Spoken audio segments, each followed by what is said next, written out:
Assalamualaikum warahmatullahi wabarakatuh. Alhamdulillahirabbil alamin. Nahmaduhu wa nasta'inuhu wa nastaghfiruh wa na'udzu billahi min syururi anfusina wa min sayyiati a'malina. May yahdihillahu fala mudhillalah wa may yudlil fala hadiyalah.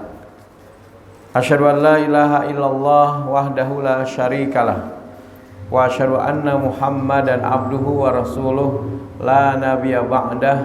Allahumma salli wa sallim ala nabiyina Muhammad wa ala alihi wa ashabihi ajma'in, amma ba'du. Qala Allah ta'ala a'udzu billahi minasyaitonir rajim. Ya ayyuhalladzina amanu taqullaha wa qulu qawlan sadida yuslih lakum a'malakum wa yaghfir lakum dzunubakum wa may yuti'illaha wa rasulahu faqad faza fauzan azim, amma ba'du.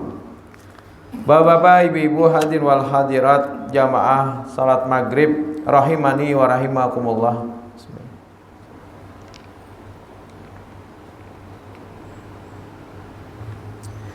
Puji dan syukur marilah bersama-sama kembali kita panjatkan kehadirat Allah Subhanahu wa taala atas limpahan segala nikmat dan karunia-Nya jualah, sehingga pada kesempatan di malam hari ini memasuki tanggal 20 Rabiul Akhir 1446 Hijriah, kita masih diperkenankan oleh Allah Subhanahu wa taala untuk bisa melangkahkan kaki ke tempat yang mulia ini bersama-sama melaksanakan salat berjamaah. Sesungguhnya dari apa yang kita lakukan, entah itu kita berwudu, maka berguguranlah dosa-dosa kita. Entah kita juga melangkahkan kaki menuju salah satu daripada rumah-rumah Allah untuk melaksanakan salat berjamaah. Ada yang mungkin jalan kaki, ada yang mengendarai kendaraan, maka insyaallah mereka juga akan mendapatkan keutamaan yang disebutkan dalam hadis Nabi SAW. Digugurkan dosa-dosa mereka, ditambah pahala mereka, kemudian Allah pun akan memuliakan kedudukan mereka, mengangkat derajat mereka. Jadi betapa maha pengampunnya Allah Subhanahu wa taala, termasuk ketika kita selesai dari salat, kemudian kita lanjutkan dengan zikir astagfirullah, astagfirullah, astagfirullah dan seterusnya sampai dengan kalimat penutup daripada zikir ini adalah la ilaha illallah wahdahu la syarikalah lahul mulku wa lahul hamdu wa huwa ala kulli syai'in qadir. Maka kata Nabi apa? Diampuni dosa-dosanya sekalipun sebanyak buih di lautan. Nah, Bapak Ibu sekalian yang dirahmati Allah, mudah-mudahan kita semua menjadi orang-orang yang mendapatkan ampunan dari Allah Subhanahu wa taala. Amin ya rabbal alamin. Salawat dan salam semoga senantiasa tercurah kepada Nabi kita Muhammad sallallahu alaihi wasallam beserta keluarga, para sahabat, tabi'in serta pengikut beliau yang senantiasa istiqamah menjalankan sunnah-sunnah makbulahnya hingga akhir zaman. Bapak Ibu sekalian yang dirahmati Allah, beberapa waktu yang lalu kita telah membahas tentang orang yang mengumumkan barang yang hilang di masjid. Man sami'a rajulan, kata Nabi. Sebentar kita ulang. Yanshudu dhalatan, barang siapa yang dia mendengar seseorang atau seorang laki-laki telah kehilangan barangnya fil masjid, di masjid, falyakul, maka ucapkan untuknya atau kepadanya la raddahallahu alaika, semoga Allah tidak mengembalikan barangmu yang hilang. Fa innal masajida, karena sesungguhnya masjid itu lam tubna lihada, tidaklah dibangun kecuali hanya untuk ini. Nah, Bapak Ibu sekalian yang dirahmati Allah, jadi memahami akan hadis Nabi terkadang tidak bisa kita memahami hanya secara tekstual, yang pada akhirnya kita bisa gagal paham, Pak. Maksudnya apa yang dimaksudkan Nabi dan apa yang kita inginkan ternyata berbeda. Apalagi di dalam hadis ini, barang siapa yang dia mengumumkan barangnya hilang, lalu kita misalnya malah membalas, sidin betakun baik-baik, adakah pian melihat jam tangan ulun pas semalam di kamar mandi atau juga di WC yang ada ketinggalan. Lalu kita langsung mengucapkan, mudahan Allah kadang memulihkan barang kamu. Itu bisa takalahi Pak, itu bisa ditempeleng sidin kita. Nah, jadi tidak serta-merta kita memahami apa adanya, Pak. Nah, jadi memang di dalam hadis ini Nabi menyebutkan barang siapa yang dia mendengar seseorang atau seorang laki-laki yang mengumumkan barang yang hilang di masjid, maka ucapkan semoga Allah tidak mengembalikan barang yang kamu miliki. Sebenarnya yang dimaksudkan itu adalah kalau orang itu mencari barangnya yang hilang, kemudian mengganggu orang-orang yang sedang mengerjakan ibadah sholat. Nah, jadi ditakuni baik satu persatu, bahkan dari imam, kemudian makmum, orang lagi belum selesai sholat atau lagi orang lagi asik berzikir dan segala macamnya, maka inilah sebenarnya yang dilarang. Tapi kalau kita imbah tuntungan, misalnya imbah semuaan selesai beres sudah, hanya kita betakun, adakah pian melihat barang ulun? Atau misalnya panitia pengurus misalnya ketemu satu barang, entah itu apakah kunci kah, maka umumkan saja, tidak mengapa Pak, asal tadi tidak mengganggu ibadah atau juga sholat kita, tidak mengganggu orang-orang yang sedang mengerjakan ibadah sholat. Amun pian patak aja kunci sidin, karena kau bulik sidin berkendaraan, sidin tadi kehilangan kendaraan, di mana sidin aku mencari. Lalu mentang-mentang orang ini takut nanti dia mencari-cari, lalu pian patak kunci sidin. Nah, ini salah kaprah artinya Pak. Jadi silahkan saja kita umumkan, barang siapa yang merasa kehilangan kunci kendaraannya misalnya, tolong diambil kepada kami pengurus. Nah itu, jadi justru terkadang memahami hadis Nabi yang pada akhirnya kita salah kaprah di dalam memahaminya. Nah, Bapak Ibu sekalian yang dirahmati Allah, maka itu ada sabab wurud Pak. Kalau hadis, kalau ayat Al-Quran kan ada sabab nuzul. Kemudian apa yang ada di balik makna hadis tersebut itu juga perlu kita ungkap. Karena terkadang antara pemahaman kita dengan apa yang dimaksudkan Nabi itu berbeda. Maka itu perlu syarah. Syarah hadis itu adalah menjelaskan tentang apa yang dimaksudkan hadis Nabi. Ya, banyak Pak perkara-perkara yang terkadang kita mengartikannya hanya secara tekstualis. Misalnya apa? Amun pian makan, maka imam makan jilati ya. Jilati. Ya bujur aja Pak, kalau itu di tempat atau di rumah kita dan kada tamu. Amun pas ada tamu kada pas juga Pak Atau apalagi misalnya pian lagi diundang di acara penting, misalnya di acara yang di situ hadir orang-orang berdahi. Nah, kita kan bisa dahi juga. Orang-orang berdahi. Nah, lalu kita memahami akan hadis ini apa adanya. Orang pakai sudah disediakan sendok misalnya, pian justru memakai tangan. Nah, orang sudah ada sendok sudah disediakan, pian memakai tangan. Mbah tuh sebelum membasuh tangan, pian jiliati pulang di hadapan orang. Kayak apa orang melihat kelakuan pian yang seperti itu? Ya betul, ketika kita ingin mengamalkan hadis, tetapi kita juga harus melihat situasi dan kondisinya. Jadi tidak bisa segala sesuatu itu ditempatkan, bahasa kitanya sama rata sama rasa, tetapi kita juga harus bersikap bijak dan arif dan bijaksana ketika melihat momen kapan kita mesti melaksanakan. Nah, disinilah Pak, bagaimana memahami akan kedudukan hadis itu penting. Kemudian juga bagaimana kita bisa mengamalkannya dengan momen yang tepat. Ya, amun misalnya banyak orang, kalau usahakan pian menjilati dulu kan, karena banyak orang lagi. Tiba-tiba menyuruh, nah tambah lagi tangan aku aja sih. Nah, Bapak Ibu sekalian yang dirahmati Allah. Kemudian wa anhu radhiyallahu anhu anna Rasulullah sallallahu alaihi wasallam qala idza ra'aitum may yabi' aw yabta'. Barang siapa di antara kalian melihat orang yang baik itu dia yabi', itu menjual, atau juga yabta'un, yaitu adalah membeli. Jadi barang siapa yang melihat ada orang yang melakukan jual beli fil masjid, di dalam masjid, Pak. Jadi ini di dalam masjid, Pak. Kalau di luar masjid itu kada apa-apa lagi, Pak, di halaman masjid atau mungkin juga di pelataran masjid, itu sudah tidak mengapa. Tapi tentunya juga tidak mengganggu ibadah salat. Nah, jadi kalau misalnya adzan sudah berkumandang, jangan masih asik berjualan. Ini masih asik mentang-mentang payu. Nah, terutama juga di hari Jumat, baik.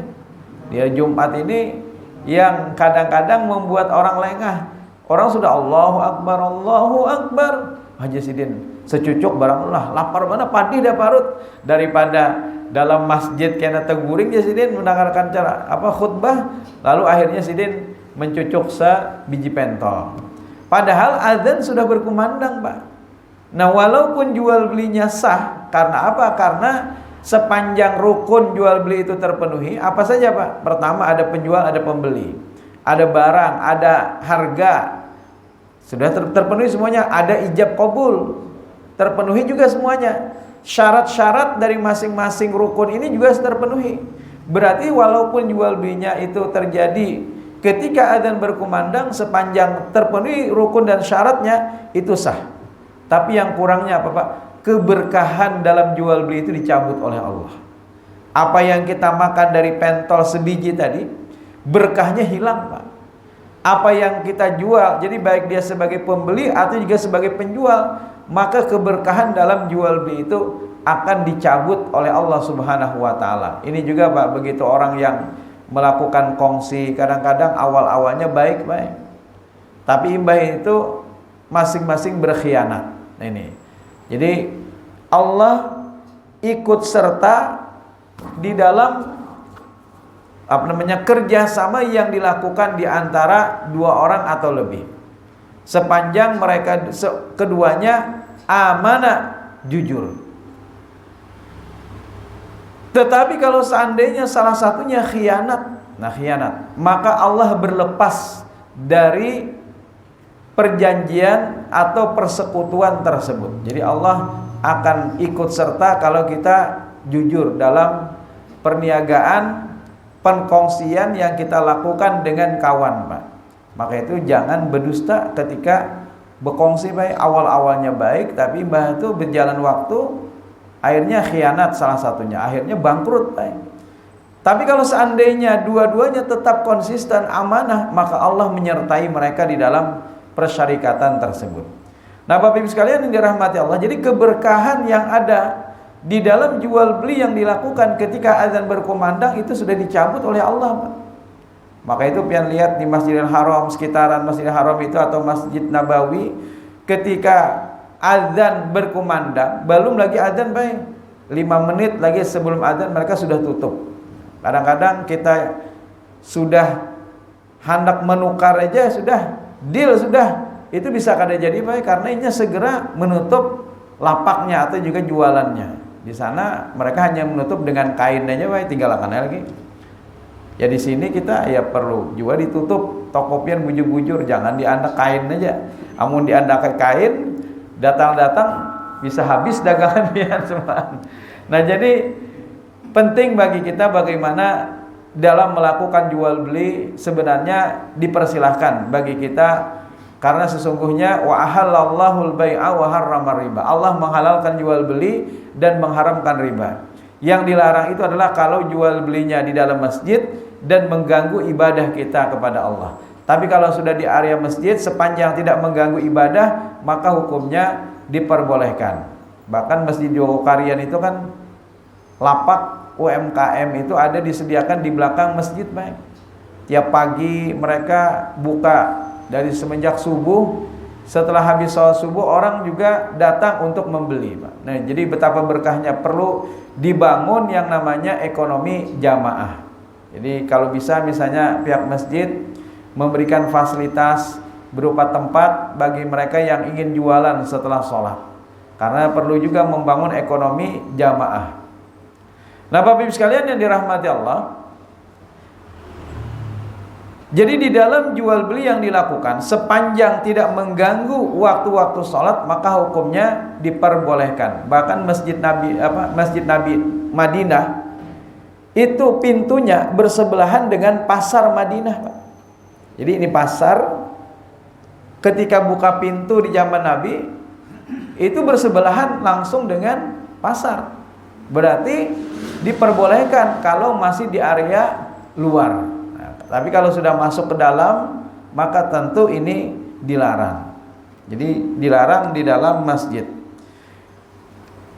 Faqul lahu, katakan kepada orang tersebut kalau dia melakukan jual beli di masjid, la arbahallah tijarataka, semoga Allah tidak memberikan keberkahan pada jual beli yang kalian lakukan.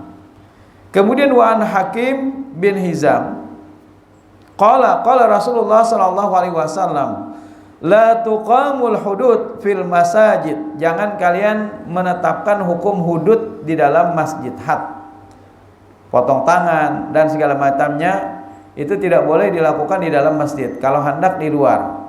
Wala yustafadu fiha, dan juga jangan melakukan kisos di dalam masjid. Jadi ada mungkin pernah pian dibawa ketika di Jeddah, ada namanya masjid kisos. Nah, itu biasanya di hari Jumat kalau ada orang yang dikisos, maka akan dibawa di area pelataran masjid. Nah, jadi bukan di dalam masjid, di luar masjid. Kemudian hukum kisos itu dilaksanakan dengan dilihat banyak orang, Pak, supaya mungkin ini sebagai preventif.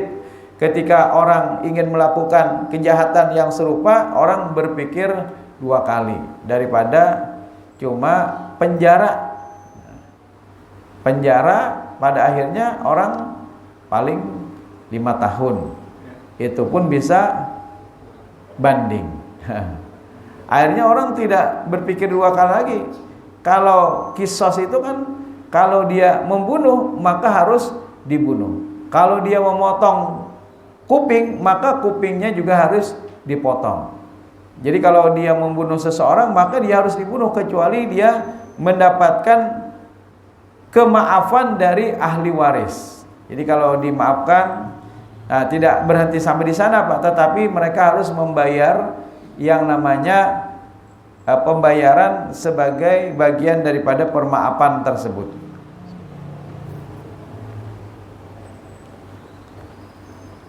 Kemudian wa an Aisyah qalat, dari Aisyah ia berkata, usiba Sa'dun. Jadi Sa'ad namanya adalah Sa'ad bin Mu'az, mengalami luka Yaumal Khandaq, pada peperangan Khandaq ketika itu. Jadi Sa'ad ini adalah seorang tokoh kabilah yang dia memiliki kaum yang, kenapa Nabi Shallallahu Alaihi Wasallam sampai-sampai menyebut ketika Sa'ad ini meninggal dunia, Pak, sampai arasy Allah saja bergoncang, Pak. Arasy Allah ketika dia meninggal dunia. Jadi kisahkan pada saat itu dia mengalami luka yang begitu parah, sampai-sampai Nabi Shallallahu Alaihi Wasallam padaraba alaihi Rasulullah Shallallahu Alaihi Wasallam khaymata fil masjid. Jadi Nabi mendirikan yang namanya tenda di dalam masjid. Agar apa? Liya'udahu min qaribin, agar Nabi bisa menjenguknya dari dekat. Karena dia mengalami luka parah dalam peperangan Khandaq, lalu Nabi pun khawatir akan keadaannya. Setiap saat Nabi lihat, Nabi datangi, Nabi tengok. Nah, sampai menjelang akhir daripada hayatnya, Pak, ketika dia menghembuskan napas terakhirnya di pangkuan Rasul. Jadi luar biasa. Orang yang mendapatkan keutamaan meninggal dunia di pangkuan Rasul adalah Sa'ad bin Mu'az. Pada saat dia meninggal dunia, maka Nabi berkata apa? Dengan meninggalnya orang ini, arasy Allah saja sampai bergoncang, Pak. Luar biasa. Kita meninggal dunia belum tentu tiang masjid bergerak, Pak. Ini arsy Allah bergoncang gara-gara dia meninggal dunia. Disebabkan ketika dia masuk Islam, maka seluruh kaumnya itu juga masuk Islam, Pak. Luar biasa. Bisa ditambah lagi dia adalah orang yang ikut bersama Nabi dalam beberapa peperangan. Nah, jadi bahkan di zaman Nabi, Nabi mendirikan tenda itu di dalam masjid, Pak. Jadi masjid itu sebagai pusat atau senter kegiatan. Sahabat yang tidak punya rumah, mereka nginapnya di masjid. Maka itu ada disebut ahlus suffah, yaitu adalah para penduduk yang mereka tinggalnya di pelataran masjid. Mereka nginapnya di masjid, Pak, ketika itu. Nah, kalau Nabi kan mungkin supaya supaya beliau nyaman dalam melakukan aktivitas, maka Nabi pun mendirikan yang namanya tenda di dalam masjid, Pak. Jadi ada tenda khusus. Begitu juga para wanita, mereka ketika bermalam di masjid, maka mereka pun biasanya mendirikan yang namanya tenda. Wa anha qalat, dari Aisyah ia berkata, ra'aitu Rasulullah sallallahu alaihi wasallam yasturuni. Aku melihat Nabi ini menutupiku. Bahasa kitanya ada Aisyah mengintip di balik pintu. Kepada orang-orang Habasyah. Jadi orang-orang Habasyah atau orang Ethiopia datang ke Madinah, Pak. Pada saat itu mereka datang, mereka tinggal di masjid. Sampai-sampai Aisyah ngintip, bahasa kitanya, dari balik pintu. Ketika itu Nabi buru-buru menutupiku, kata Aisyah. Kemudian wa ana anzuru ilal Habasyah, dan aku melihat orang-orang Habasyah itu yal'abuna fil masjid, mereka main-main di dalam masjid, Pak. Nah, jadi anak-anak kalau bisa kita dekatkan dengan masjid, jangan kekanakan begaya sedikit langsung diusir oleh para pengurus. Ikam nih begayan aja, jangan lagi ke masjid. Akhirnya apa, Pak? Pancat kekanakan, Pak. Gara-gara sidin aja menyangit. Justru kita ingin yang namanya generasi-generasi kita, mereka terikat dengan masjid hati mereka. Jadi kita sudah semakin tua, sudah berumur, siapa lagi akan menjadi pengganti kita ke depan untuk bisa mengisi yang namanya masjid-masjid untuk melaksanakan sholat berjamaah. Jadi kalau bisa jangan disangiti. Kalaupun bergaya, ya orang tua punya tanggung jawab masing-masing memperhatikan anaknya ketika mereka membawa ke masjid. Jadi jangan juga imbah dibawa dilapas, baik. Akhirnya ketika orang sholat, orang pada sujud, diambilnya kopiah orang, diputikinya, lalu ditimbai-timbayakannya. Ada nang sangkut ke atas kipas angin, macam-macam. Imbah tuntung sholat, orang abut, baik. Ini pernah suatu kejadian di salah satu masjid, karena tadi anak yang masih kecil dibawa ke masjid dan kita tidak memberikan pengawasan, akhirnya itu yang terjadi, orang tua akhirnya abut mencari mana kopiah akunya sih, Den. Sudah kedel lagi ditimbai kekanakan tadi. Nah, jadi Bapak Ibu sekalian yang dirahmati Allah, bawa anak-anak, tetapi kita para orang tua punya tanggung jawab. Nabi memiliki cucu yang bernama Umamah. Ketika Nabi sholat, maka Nabi pun menggendong cucu beliau. Jadi dikisahkan dalam beberapa hadis Nabi SAW yang ketika itu kata Abu Qatadah, aku melihat Rasulullah mengimami salat sambil menggendong cucunya yang bernama Umamah. Jadi sambil Nabi mengimami, Nabi juga mengangkat cucu beliau. Jadi boleh aja, Pak, itu tidak membatalkan salat kita. Jadi ketika kita memang repot, ibu-ibu terutama misalnya repot, maka tidak mengapa ketika sholat dia menggendong anak atau juga cucunya. Silahkan. Berarti pada saat itu bergerak lah, ya bergerak, Pak. Ketika mau sujud, Nabi letakkan, kemudian Nabi sujud. Jadi tidak mengapa, Pak, ketika kita ingin mengerjakan sholat dalam keadaan yang demikian. Nah, Bapak Ibu sekalian yang dirahmati Allah, walaupun yang namanya sholat berjamaah itu kan tertib. Pernah suatu ketika kejadian, Pak. Jadi pada hari itu rupanya ada kemalingan. Maling jar, sakanya disasahi orang. Imamnya umpat dua, bukan menyasai, Pak. Untung ada yang paham untuk meneruskan sholat berjamaah. Akhirnya apa? Salah satu dari jamaah yang masih tetap ini ada yang maju ke depan untuk menjadi imam. Ini pernah terjadi, Pak. Jadi imamnya justru buka Sidin, berdahulu menyasai maling. Mungkin Sidin rasa Sidin jago kan, langsung aja lagi Sidin mendengar kata-kata maling, langsung Sidin refleks membatalkan salat Sidin mengejar yang namanya maling. Nah, jadi syukur alhamdulillah ada yang masih paham. Lalu yang masih paham ini salah seorang maju ke depan untuk mengimami, untuk juga kada bubar semuaan, baik. Ini kadang-kadang juga terjadi, misalnya ada imam yang pingsan, ada imam yang sampai meninggal, luar biasa. Memang indahnya kematian yang seperti itu. Jadi pada saat kejadian kita lihat di YouTube atau juga di WhatsApp video, nah semua jamaah kadang-kadang membatalkan, baik, batal semuaan. Seharusnya apa? Seharusnya mungkin hanya beberapa orang saja yang membatalkan, sementara yang lain tetap meneruskan sholatnya. Jadi tetap saja diteruskan sholat berjamaahnya. Nah kalau kita anak-anak di belakang imam kan kada pas juga, Pak. Yang pada akhirnya siapa? Nah mengganti imam, amun imamnya batal. Di zaman Nabi SAW bahkan Nabi pernah kelupaan mandi janabat, Pak, di waktu sholat subuh. Ketika mengimami sholat, di pertengahan sholat, Nabi baru ingat bahwa tadi subuh beliau belum melakukan mandi.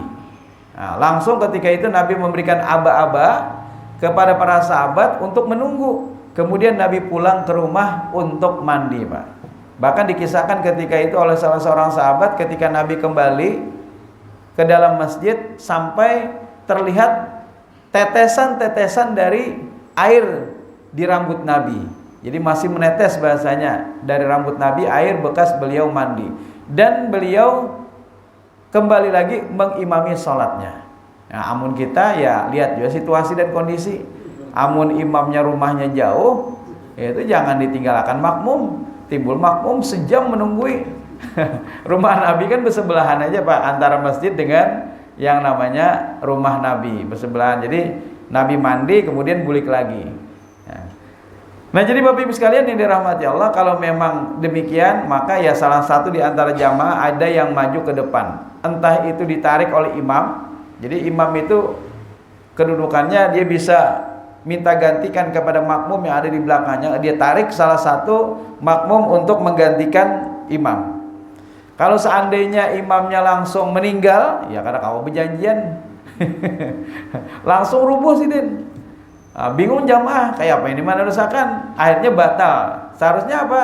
Maju salah satu di antara mereka untuk menjadi imam. Sementara mungkin yang lain beberapa orang yang membantu imam yang ketika tadi misalnya pingsan atau juga meninggal dunia. Jadi salah seorang maju ke depan untuk mengimami. Kayak apa Jasidin? Amun misalnya nih yang dibaca imam surah Ali Imran panjang pulang baik, hendak meneruskannya apa Jasidin? Bingung. Maka bagaimana solusinya, Pak? Baca surah yang pian hafal aja. Kalau sapian bingung-bingung Pak mencari apa sambungannya. Timbul sejam kada tegarak-garak gara-gara memikirkan apa sambungan imam tadi membaca. Jadi cukup pian sambung saja dengan surah yang pendek. Kalau misalnya belum selesai, sambung dengan surah yang pendek. Tapi kalau sudah selesai, maka bisa saja langsung Allahu Akbar, rukuk bersama-sama pian memimpin. Nah, Bapak Ibu sekalian yang dirahmati Allah, jadi ketika kita membawa anak-anak, maka hendaknya kita bertanggung jawab. Jadi Nabi ketika beliau membawa cucu, Nabi gendong. Bahkan suatu ketika Hasan dan Husain sebenarnya tidak kembar, malah Hasan dan Husain itu tidak kembar, Pak. Disangka orang aja kembar, padahal tidak. Jadi ketika Nabi sholat bersama dengan para sahabat, rupanya Hasan dan Husain ini senang bermain-main dengan Nabi, Pak. Ketika Nabi sujud, sengaja dinaikinya, Pak, di punggung Nabi. Ketika saking lamanya Nabi menunggu, sampai-sampai ada salah seorang sahabat bernama Syaddad, ketika itu dia bangkit, Pak, melihat Nabi. Nabi ini sudahkah belum nih? Lalu dia pun bangkit hendak duduk. Rupanya dia baru sadar bahwa Nabi ternyata masih dalam keadaan sujudnya. Nah, maka syahadat pun berbulik lagi pada sujud. Itu artinya apa, Pak? Boleh ketika misalnya suatu ketika kita kadang mendengar imam itu sudah bergerak atau belum, misalnya kita sudah bergerak, maka boleh kita kembali, Pak. Atau misalnya jamaah di luar karena sudah penuh misalnya masjid Jumatan, misalnya dia hanya bisa mengambil tempat di luar, dan kadang-kadang antara mendengar atau kada itu sayu-sayu Pak suara imam. Ini je sidin pinalawas bandar nih. Sujud sudah belum? Lalu sidin bangkit. Sementara ternyata orang yang ada di sekitarnya belum, maka di sini kau berbulik lagi pada sujud. Itu hukumnya boleh tidak membatalkan sholat seseorang. Nah, jadi ketika itu setelah selesai sholat, para sahabat bertanya, wahai Rasul, apa yang tadi menimpamu karena sujudmu begitu lama? Apakah sedang turun wahyu kepadamu atau engkau tadi mendapatkan bahaya? Apa jawab Nabi? Bukan karena itu, kata Nabi, yang terjadi. Bukan. Tetapi tadi cucuku menjadikan punggungku sebagai tunggangannya. Dan aku tidak ingin menyela atau juga tidak ingin memutuskan kesenangan mereka. Nah, jadi aku tidak ingin memutuskan kesenangan mereka. Hadis riwayat An-Nasai dan juga Al-Hakim, dan derajat hadis ini adalah hadis sahih. Mohon maaf, hadisnya, ya betul, hadis sahih.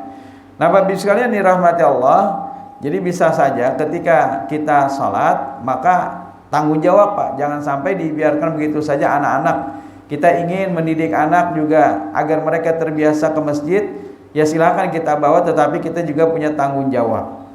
Nah, menempatkan mereka bagaimana? Apakah di belakang misalnya? Memang dalam hadis Nabi disebutkan tsummal ladzina yalunahum tsummal ladzina yalunahum. Kata Nabi apa? Hendaklah berdiri di belakangku orang-orang dewasa, kemudian yang berumur di bawah mereka, dan seterusnya dan seterusnya. Nah, pengertiannya memang anak-anak itu ditempatkan di belakang. Tetapi terkadang kalau kita menempatkan anak-anak di belakang, ini rami sorangan baik, rami dengan teman-teman sebayanya, akhirnya begayaan aja lagi. Nah, bagaimana caranya atau solusinya? Solusinya adalah tarik dia di samping kita aja baik. Amun tuntung sholat ayuha lagi. Tapi ketika sholat agar fokus jamaah yang lain, kehusyuan jamaah lain tidak terganggu, maka kita menempatkan anak kita itu di samping, Pak, di samping kanan atau kiri kita. Mungkin ada sebagian yang menyaksikan, kan masih kekanakan, jangan-jangan ini akan memutuskan shop. Nah, sebenarnya bagaimana, Pak? Memang yang namanya siapapun sebenarnya tidak ada larangan untuk menempati sop yang pertama, sepanjang dia duluan. Jadi kalau misalnya ada anak nih, anak-anak terdahulu datang, maka jangan pian suruh ke belakang, baik. Berarti haknya karena dia lebih datang duluan daripada kita. Jadi silakan. Termasuk tadi orang tua yang membawa anak, maka tempatkan di sampingnya agar apa? Kada begayaan. Nah, sebagian menyaksikan tadi bahwa kalau seandainya dia anak kecil, berarti sholatnya itu yang belum dihitan khususnya, berarti sholatnya tidak sah karena ada najis. Sebenarnya terjadi perbedaan pendapat di kalangan para ulama tentang perkara ini. Ada yang menyatakan sholat tidak sah, bahkan memutuskan shop. Tapi ada juga sebagian pendapat para ulama bahwa sholatnya itu tetap sah baik. Karena apa? Karena alasannya yang namanya najis di dalam kulub atau orang yang belum berkhitan itu adalah najis yang termaafkan. Nah, jadi kalau pian misalnya kada ingat najis maka termaafkan. Misalnya ada apakah misalnya nempel tai burung atau apa, maka tinggal bersih aja. Kalau saya pian ulang wudu, tinggal pian bersihi saja bekas dari kotoran burung atau juga yang sejenisnya, pian bersih saja. Kalau saya mengulang wudu, Pak, karena itu tidak membatalkan wudu kita. Nah, terjajak misalnya tai ayam, ketika pian berangkat ke musola, itu tinggal pian basuh aja lagi, batis kalau saya pian ulangi wudu kalau pian sudah berwudu. Nah, Bapak sekalian yang dirahmati Allah, jadi menurut pendapat para ulama terbagi kepada dua tentang perkara ini. Nah, pendapat yang kedua menyatakan najis di bawah kulub di tempat yang tidak mungkin untuk dihilangkan itu adalah najis yang termaafkan. Ya, jadi dimaafkan baik karena Bapak. Karena kadang mungkin juga setiap waktu sholat misalnya kulubnya dibersihi gara-gara dia belum bersunat. Nah, jadi Bapak Ibu sekalian yang dirahmati Allah, ternyata sunat ini kan bukan hanya syariat bagi umat Nabi Muhammad, tapi juga syariat bagi nabi-nabi sebelumnya. Maka itu orang non muslim Pak sekarang mereka bersunat juga Pak, bersunat. Ternyata orang-orang non muslim, cuma mereka bersunatnya sudah ganal Bang, ke tukang sunat biasanya ada. Jadi memang tukang sunat itu melayani baik itu anak kecil atau juga orang dewasa, khususnya yang non muslim yang mereka belum bersunat. Nah, ini luar biasa, ternyata ajaran Islam itu adalah memberikan satu pelajaran yang ternyata ini bisa dipakai juga oleh orang-orang selain daripada muslim. Karena saking utamanya apa yang dituntunkan di dalam ajaran Islam. Nah, Bapak Ibu sekalian yang dirahmati Allah, jadi insya Allah itu termaafkan. Maka itu anda aja anak di samping kita, pian bisa awasi, pian bisa jaga, yang pada akhirnya dia tidak mengganggu akan jamaah-jamaah yang lain ketika mereka juga sedang sholat. Nah, kemudian selanjutnya adalah wa anha anna waridah sauda. Jadi ada budak atau juga hamba saya yang dia adalah hitam, kulitnya berwarna kehitam-hitaman. Sauda itu asal kata daripada aswadun, aswad itu hitam. Kemudian kana laha khiyaun fil masjid, dia memiliki tenda yang dia dirikan di dalam masjid, Pak. Jadi wanita ini punya tenda di dalam masjid. Fakanat ta'tini fahaddatstu. Nah, dan aku kadang-kadang didatanginya dan aku ngobrol bersama dengannya. Jadi kata Aisyah, dia kadang-kadang menemuiku dan kami pun asik dalam ngobrol bersama. Nah, maka dengan hadis ini sebenarnya menjadi satu pelajaran bagi kita bahwa wanita itu ketika dia ingin tinggal di masjid, maka silahkan Pak, tidak ada larangan. Misalnya pian bisi kaum sudah berkeluarga, berbini, beranak, perempuan misalnya, bolehkah masih tinggal di dalam masjid? Boleh, silahkan. Tetapi bukankah misalnya kata sebagian orang wanita itu mengalami haid nantinya? Ya betul Pak. Haid itu adalah kata Nabi apa? Itu adalah fitrahnya wanita. Ketika Aisyah mengerjakan ibadah haji wada bersama Nabi, Aisyah pun mengalami yang namanya haid, mengalami haid. Nah, ketika itu kata Nabi apa? If'ali ma yaf'alul hajj. Kerjakan apa yang dilakukan oleh para hujjaj atau juga para orang yang berhaji, silakan. Jadi tidak ada larangan Pak bagi orang yang haid, kecuali yang dilarang itu adalah hanya tawaf, Pak. Jadi sholat, puasa, dan tawaf. Adapun dia berniat untuk melaksanakan umroh, itu hukumnya boleh.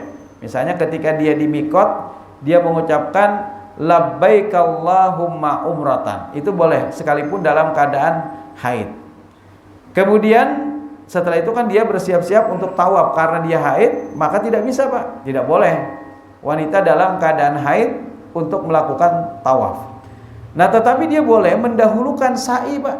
Nah, karena sa'i itu tidak ada syarat harus bersuci. Yang harus bersuci itu adalah tawaf. Nah, jadi kalau misalnya dia tadi masih haid, maka dia tinggalkan dulu tawafnya, dia dahulukan sa'inya, itu hukumnya boleh Pak. Jadi seharusnya kan urutannya pertama adalah niat ihram, kedua tawaf, ketiga sa'i, kemudian keempat tahallul. Tapi karena dia tadi kondisinya haid, tidak boleh, maka dia memutar, bahasanya berhuruf. Ada pelaksanaan yang di situ dia kerjakan di awal, yaitu sa'i. Jadi silakan aja dia sa'i dulu, kemudian asal jangan tahallul Pak. Karena tahallul itu dilakukan ketika apa? Sudah selesai. Tapi karena dia belum selesai, maka dia tahan dulu. Dia tahan menunggu sampai nanti haidnya selesai, baru dia melaksanakan tawaf. Kemudian setelah itu baru tahallul. Itu hukumnya diperbolehkan wanita dalam keadaan haid. Nah, wanita ini dikisahkan dia tinggal di dalam masjid, Pak. Yang pasti dia mengalami yang namanya haid. Tetapi kenapa tidak ada riwayat satupun yang menyebutkan Nabi bersabda misalnya kalau engkau haid maka keluar dari masjid. Tidak ada satupun riwayat pun yang menjelaskan demikian. Artinya apa? Artinya boleh-boleh saja wanita sekalipun dalam keadaan haid untuk masuk ke dalam masjid. Yang dilarang itu apa, Pak? Salat, puasa, dan juga tawaf saja. Jadi masuk masjid silahkan, tidak mengapa. Bahkan suatu ketika Nabi pernah, kata Aisyah, memerintahkanku, qala li Rasulullah sallallahu alaihi wasallam, nawilni khumrata minal masjid. Ambilkan sajadahku di dalam masjid, kata Nabi kepada Aisyah. Fakultu, aku pun berkata, inni haidun, wahai Rasul, sedang haid nih. Kayak apa? Faqala Rasulullah sallallahu alaihi wasallam, inna haidataki laisat fi yadiki. Sesungguhnya haidmu itu bukan pada tanganmu, kata Nabi. Artinya apa? Nabi membolehkan masuk Aisyah untuk mengambil sajadah kecilnya. Nah, jadi sebenarnya tidak ada larangan, Pak. Jadi kalaupun misalnya ada larangan, pasti Nabi sudah menyampaikan kepada kita. Karena tidak ada larangan berarti hukumnya diperbolehkan. Nah, jadi silakan aja wanita misalnya ada pengajian, asal jangan sholat aja tadi. Ada pengajian rutin misalnya yang diadakan kapan bagi para wanita, itu silakan sekalipun dia dalam keadaan haidnya. Nah, ada lagi yang menyanggah, Pak. Bukankah ada ayat Al-Quran di surah An-Nisa ayat 43, wala junuban illa abiri sabilin hatta tagtasilu. Jadi ayat ini diartikan tidak boleh bagi orang yang junub, masuk ke dalam masjid kecuali mandi terlebih dahulu. Kecuali dia mandi dulu. Ini menurut ayat Al-Quran demikian diterjemahkan. Nah, bagaimana para ulama hadis dalam mensyarah ayat ini? Misalnya Imam Al-Baihaqi menyatakan tidak boleh engkau masuk masjid sedangkan engkau dalam keadaan junub, kecuali sekedar lewat saja dan jangan engkau duduk. Berarti kada boleh misalnya wanita tadi ketika haid mendengar ceramah sedangkan dia dalam keadaan. Benarkah seperti itu? Ternyata hadisnya itu dhaif, Pak, lemah. Nah, jadi yang menyatakan bahwasanya kecuali sekedar engkau lewat saja jangan duduk, ternyata itu dhaif. Ada lagi riwayat yang lain, fa inni la uhillul masjidah, sesungguhnya aku tidak menghalalkan masjid li haidin wala junubin, bagi orang yang haid dan juga orang yang junub. Maksudnya tidak dihalalkan ini masuk ke dalam masjid. Ini juga ternyata riwayatnya dhaif, Pak, lemah. Nah, jadi kalau kita ingin mengartikan wala junuban illa abiri sabilin hatta tagtasilu, maka bisa pian lihat di dalam tafsir yang lain, misalnya tafsir Ibnu Abbas, kemudian juga dari Ali bin Abi Thalib bagaimana mengartikan ayat itu. Ternyata ayat itu berkenaan dengan musafir, Pak. Jadi musafir ketika mereka tidak ada air, sementara mereka tadi kan hadas besar, jangan dulu sholat kecuali mereka tagtasilu. Jadi sebenarnya tidak boleh sholat, bukan tidak boleh lewat, bukan. Tidak boleh sholat kecuali dia bersuci terlebih dahulu. Tapi kalau lewat aja, duduk aja, itu tidak mengapa. Yang dilarang itu adalah sholat sampai dia bersuci terlebih dahulu. Nah, karena pada saat itu dia bertanya kepada Nabi, air tidak ada. Maka bagaimana caranya? Dikira orang tadi berguling-guling, Pak. Kan mandi wajib dengan air. Tapi kalau misalnya kada ada air bagaimana? Ya cukup dengan bertayamum. Lalu sahabat tadi karena mengira bertayamum, maka akhirnya Sidin pun berguling-guling di pasir. Nah, kayak ayam juga kan. Ayam itu ketika dia ingin hangat maka di dalam tanah. Nah, syukur juga di tanah Arab yang pasirnya masih lembut. Coba kan jadi muka sini kan berguling-guling. Itu bisa belingsakan, bebinculan itu.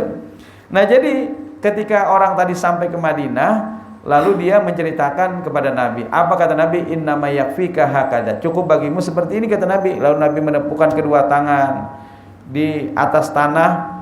Nah, atau juga kalau misalnya kita punya tembok, maka ini ada debu, Pak.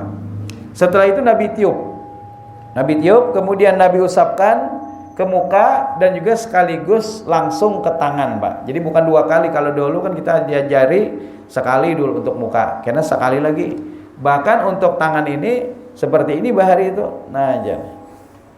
Nah. Lalu ingat mana bahari itu dilajari seperti ini. Padahal ternyata cukup ketika tayamum itu sampai pergelangan tangan saja, Pak. Jadi kayak ini aja nih. Selesai. Nah. Demikian yang bisa saya sampaikan, mudah-mudahan bermanfaat bagi kita semua. Jadi bukan dilarang bagi wanita haid ataupun laki-laki yang dalam keadaan junub masuk masjid, bukan. Tetapi yang dilarang itu adalah mereka kalau ingin mengerjakan salat maka harus mandi terlebih dahulu. Subhanakallahumma wa bihamdika asyhadu an la ilaha illa anta astaghfiruka wa atubu ilaik. Nasrun minallah wa fathun qarib wa basyiril mu'minin. Wassalamualaikum warahmatullahi wabarakatuh.